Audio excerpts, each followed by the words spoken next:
Welcome to the Helping Families Be Happy podcast, where we explore the often messy world of family, love, and relationships. I'm your host for this podcast, Adina Oberman, a mom, author, early childhood educator, and part of the Familias marketing team. I'm also the creator of Big Books for Little Hands, a site dedicated to connecting parents and teachers with the best books for the ups and downs of life with young children. We welcome today's guest, Carolyn Bennett Fraiser. Carolyn is a homesteader in the mountains of Western North Carolina, where she writes for children and works as a content producer for an international humanitarian organization. This episode aligns with the Familias habits: eat together and work together.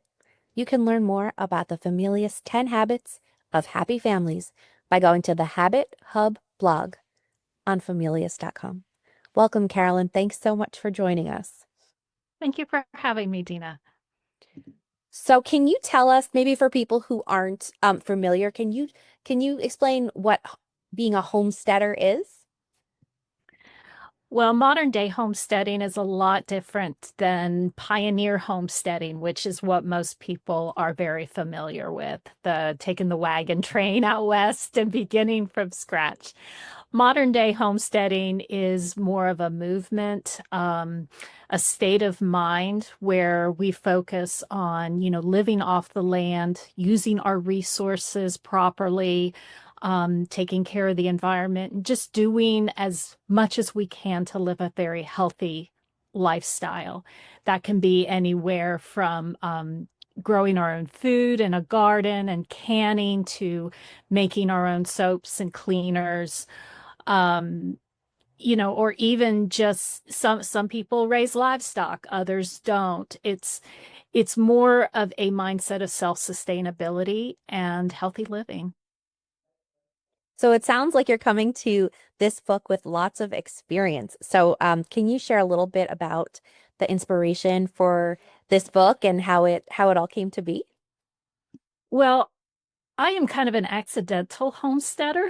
I kind of tripped into it and just kind of um, fell into it along the way. I grew up having and experiencing horrible migraines as a young adult. And so I had to look for healthier alternatives to keep those migraines at bay. And that got me more interested in the preservatives we were putting in our foods and things that would trigger my body to respond in this way. So, as I grew up and further into adulthood, I just began to look for healthier ways of eating and healthier ways of preserving my environment. And as I did that, I started to look into canning and how to preserve some of the fresh food I was making. And one thing led to another, and I ended up in this homesteading community where there's just, thousands upon thousands of people across the United States who are interested in living healthy lifestyles, taking care of the land that they've been given, and just trying to make a better way for them and their families. And it was in a homesteading Facebook group during the COVID pandemic when everyone started to get a little stir crazy and go online that someone started a thread one day about the ABCs for homesteaders. And it wasn't a child version. It was just a very honest adult version of it. But I kind of joked with my husband and said, I bet I could write a kid's version of that. Not really meaning to do it, but he took me seriously and he looked at me and said, well, why don't you? And I took it as a challenge. And that's how the first version of the book came to be. That's amazing. I'm so glad that you shared that story. I think everybody needs a little encouragement, and having, your own personal cheerleader as your Yes. spouse or just anyone in your family sometimes can make such a huge difference. And what an inspiration for our listeners who may be thinking about becoming authors themselves. I love that. Thank you so much for sharing that. Sure. So, it sounds like a lot of the principles of homesteading are really important to you, taking care of the environment while also taking care of yourself in the best way you know how, or the best way that makes sense for you. So, can you share maybe some of the key takeaways that you hope people will get from this book and sort of the broader message? Because I'm thinking that some of these principles and those takeaways will be similar. Sure. I don't think there are two homesteaders that do things exactly the same way, or at least I haven't met two that are exactly alike. I think most people in the homesteading community find what works for them. Um, for me, I don't own a huge piece of property in Western North Carolina. We simply own an acre of land, which for some people is not a lot at all, and for others that's huge. Um, but we have enough for a garden. And I do grow my own herbs and we do try to preserve those things. But for other people who have a lot of land, I know they do their own livestock. They have huge coops for chickens, and they have orchards where they grow their own um, fruits, and yet there are others in more of an apartment environment where all they can do is maybe grow a few vegetables on their deck, or have a few herbs in a window box. Or maybe they just buy everything from the local farmers market and they preserve it at home. That it still, to me, falls into a homesteading mindset. So I think it's one of those things that wherever you are, you can make it work on some level. It's just a matter of stepping in and trying it out and see what works for you. I think that's such a great way to look at it, because um no two lifestyles are going to work for, for every family. So I think that it's great to sort of apply that to your approach to homesteading. It sounds like you can sort of find your way to incorporate principles of homesteading no matter where you are, and no matter what kind of environment that you live in. Um, do you do you think that there's a broader message in the book that you hope readers, especially, adults reading with their kids, might take away? Sure. I mean, through the book, I explore a variety of different ways that kids can get involved in homesteading, and adults for that matter. So, I mean, I don't necessarily practice every single thing in the book. I don't have a root cellar just because of the land where we're at here. It's not very conducive to building a root cellar. It would flood. Um, so that doesn't work for me, but it might work for somebody else. And I think that someone can take a look at the book and find something in it that they can do, no matter how small. You could just start by, okay, I'm going to find a simple recipe to bake biscuits, to bake my own biscuits from scratch.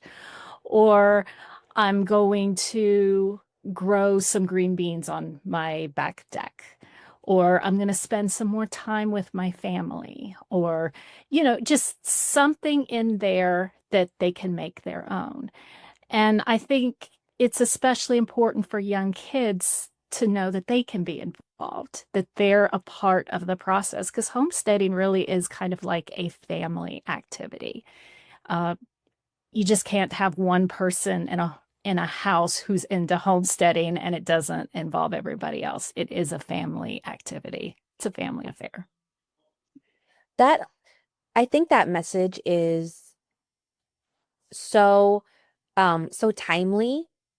I think in today's world there is so much conversation about self-sufficiency, um and a more, I guess, a growing recognition that we need to maintain our connection to nature and the natural world. There's certainly um more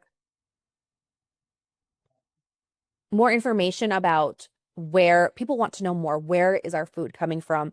what happened between where this food came from and between then and when it got to my plate. So I think that all the things that you're talking about are so relevant. Um, do you do you feel like um your book is helping to helping children to sort of understand these bigger concepts? I hope so. I mean, that was one of the reasons why I wrote it is I wanted it to be an introduction to some kids about homesteading who may know nothing about it or who might have heard about it from another child at school or from a teacher or who just simply didn't know much about it to learn more about it. But then again, I wanted it to be a resource for homesteading families who were trying to bring up their own children and have a resource for them to learn and grow, um, to learn and grow in the manner of homesteading with their families. Just to have a resource available that they could use with their young kids.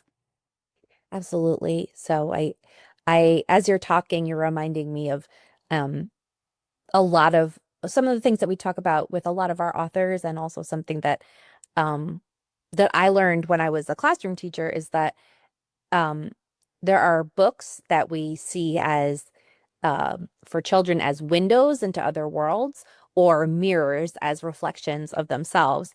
And this book is great because it's both. Families who are homesteaders will see their lifestyle reflected and see the way that they live affirmed. Whereas kids who are not at all familiar with homesteading will be learning something new and getting a look at um, just ways that people live and how they can be similar and different from their own. It reminded me a lot of my own family. We lived in New York for years and years, and we recently moved to Connecticut, and we were only about a half an hour from where we started out, but it's a lot more suburban, and in some places are almost more rural than where we were before. And if you drive in and around the towns where we are in the surrounding towns, there are tons of homes that are raising chickens and ducks, and Nice. they have little farm stands in front of their homes where they sell fresh eggs.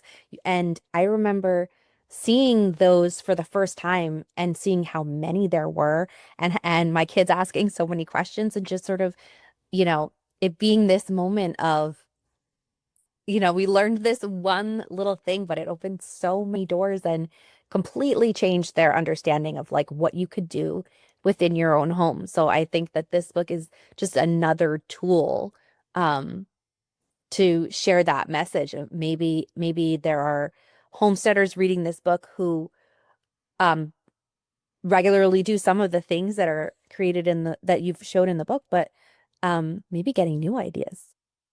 Well, I hope every page is a launching place for new ideas. That would be my ultimate dream. I mean, yes, some pages are just for fun, and other pages may seem more familiar than others, but I hope that each one can be a launching place for a conversation with the family.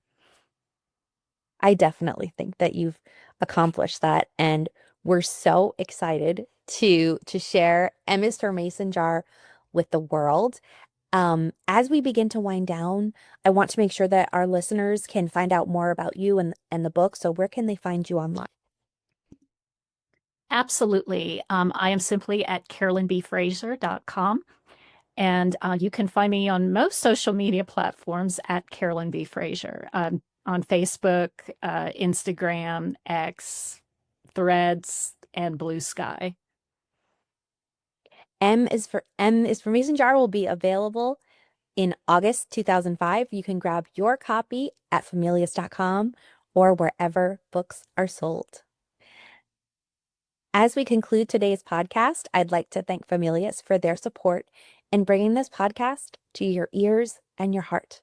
We'd be thrilled if you subscribed to the podcast and left us a review. And when you're ready for that next amazing book adventure, we'd be honored if you'd choose a book from Familias. One step at a time, we can make the world a happier place. Thank you so much for being here, Carolyn. Thank you so much for having me.